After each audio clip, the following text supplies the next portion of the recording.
So there's two kinds of accountability regarding Senate Bill 1038, the Education Savings Account Program.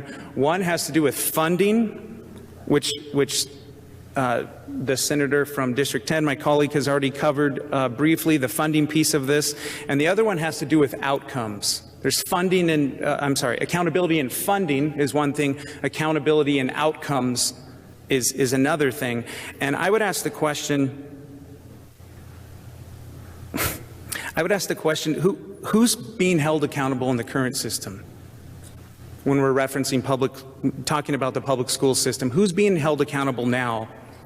Because when a private or charter school underperforms, they get shut down. There was actually a charter school in my district, I believe it was last year, got shut down. If a private school underperforms, they get shut down.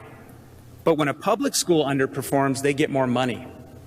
So people concerned about accountability with Senate Bill 1038, I would say, we should be concerned about accountability in Senate Bill 1038. Those are questions we should ask, and I believe accountability is there, but I would say we should ask those questions equally as they apply to public school. And the way to change that is from the bottom up.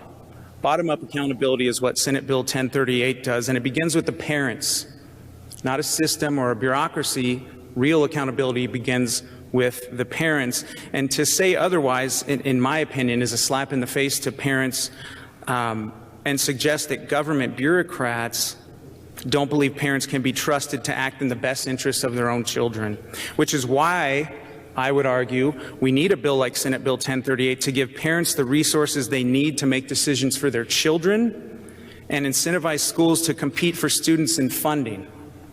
Because right now there is no incentive for a public school to compete for students or funding. It's automatic. Where a bill like this, introducing competition into the system, would incentivize them to compete